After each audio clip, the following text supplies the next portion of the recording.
کہ جب قرآن اور حدیث جس مسئلے پر خاموش ہوں وہ جائز ہوتا ہے، جس پر خاموش ہوں وہ، لہذا یہ نہ پوچھا جائے کہ اگر آپ کسی چیز کو جائز مانتے ہیں تو اس کی دلیل کہاں لکھا ہوا جائز ہے؟ جائز لکھا ہوا نہیں ملتا۔ کیا؟ اب یہ فقہی مسئلہ اسلامک لا کا، شریعت کا، فقہ کا، جائز لکھا ہوا نہیں ملتا، ناجائز لکھا ہوا ملتا ہے۔ شریعت کا طریقہ یہ ہے کہ جائز چیزوں کی لسٹ نہیں بنائی گئی، ویسے کئی جگہ ذکر آ جاتا ہے بھئی یہ حلال کر دیا، حلال کر دیا، اس لیے کہ پہلے وہ چیزیں حرام سمجھی جاتی تھی، اب حلال کر دی تو ذکر کر دیا، ورنہ شریعت میں، قرآن اور حدیث میں جائز چیزوں کی لسٹ بولیے نہیں لکھی جاتی، جنہیں حرام کیا جاتا ہے ان کی لسٹ دی جاتی ہے، بھئی یہ حرام ہے، یہ حرام ہے، یہ حرام ہے، حرام چیزوں کی فہرست دے دی اور فرمایا اس فہرست کو نکال دو، یہ حرام ہے، باقی سب کچھ حلال ہے۔ یہ شریعت محمدی ہے، اس لیے کہتے ہیں حضور نے فرمایا کہ میں آسان دین لے کر آیا۔ اب قرآن و حدیث میں، اب آپ لسی پیتے ہیں تو کہیں تلاش کریں لسی کہاں لکھی ہوئی ہے حلال ہے، تو کسی مولوی صاحب کو لسی تو نہیں ملے گی، 7 اپ نہیں ملے گی، پیپسی نہیں ملے گی، کوک نہیں ملے گی، شیزان نہیں ملے گا، اورنج جوس نہیں ملے گا۔ لاکھوں چیزیں جو ہم کھاتے پیتے ہیں، اگر ہر چیز جو جائز ہے یا نہیں، کہاں لکھا ہے جائز ہے، اس کی فہرست دیکھنا شروع کر دیں تو پھر آپ کی تو زندگی عذاب بن جائے۔ ہر جائز چیز کا ذکر نہیں ہوتا، تو قاعدہ کیا ہے؟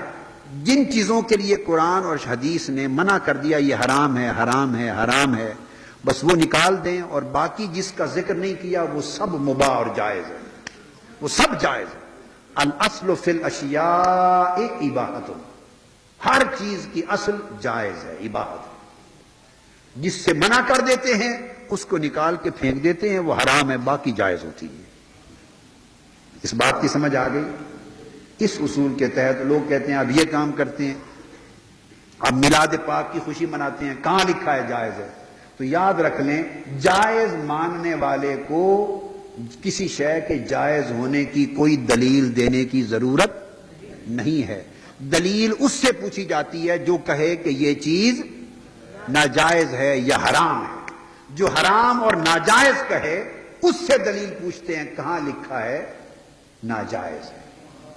اگر ناجائز لکھا نہ ہو تو جائز ہے، ناجائز لکھا نہ ہونا خود اس بات کی دلیل ہے کہ جائز لکھا ہے۔ آپ سمجھ گئے نا؟ ناجائز لکھا نہ ہونا، ناجائز لکھا نہ ہونا یہی دلیل ہے کہ جائز ہے۔ اگر ناجائز ہوتا، حرام ہوتا تو لکھ دیا جاتا، حرمت علیکم المیتۃ، حرام کر دیا گیا تم پر مردار اور خون اور خنزیر اور فلاں اور فلاں اور فلاں اور فلاں، 14 چیزوں کی لسٹ ہے، 10 چیزوں کی لسٹ ہے، 12 کی لسٹ ہے، 9 کی لسٹ ہے، جو حرام ہے حرام کر دی گئی۔ مائیں تم پر نکاح کے لیے ماں حرام ہے، میری بات سمجھ گئے نا؟ بہن حرام ہے، بیٹی حرام ہے، پھوپھی حرام، سب لکھ بیان کر دیا، تو حرام حرام کا ذکر کر دیا۔ اس سورہ نساء کو پڑھ لیں تو جن سے نکاح جائز ہے اس کی بھی کوئی لسٹ ہے، لکھا ہوا ہے بھی ہاں کزن سے، چچا زاد بہن سے جائز ہے، لکھا ہوا ہے کہیں قرآن، چچا زاد سے جائز ہے، پھوپھی کی بیٹی سے جائز ہے نکاح، خالہ کی بیٹی سے جائز ہے، چچا کی بیٹی سے جائز ہے، پڑوسیوں سے جو رشتہ دار نہ ہوں جائز ہے، دوسری برادری میں جائز ہے، ہر جگہ 1000 رشتے جائز ہیں۔ کوئی ہے کوئی لسٹ اس کی؟ بھئی یہ جگہ نکاح کرنا جائز ہے، کوئی ہے لسٹ؟ نہیں۔ کیا کہا؟ احل لکم ما وراء ذالکم، فرمایا بھئی لوگو قد فصل لکم ما حرم علیکم، جو حرام تھا، یہ قرآن کی آیت پڑھ رہا ہوں، جو حرام تھا ہم نے کھول کر تمہیں بتا دیا۔ وَأُحِلَّ لَكُم مَّا وَرَاءَ ذَلِكُم، بس جو حرام تھا بتا دیا، اس کے علاوہ جو کچھ ہے حلال ہے۔ تو ہر ایک چیز کا قاعدہ یہ ہے، ہر ایک چیز کا قاعدہ یہ، تو جو بیان نہیں کیا اس کی کھلی اجازت ہے۔ یہ ہے شریعت محمدی کا فلسفہ۔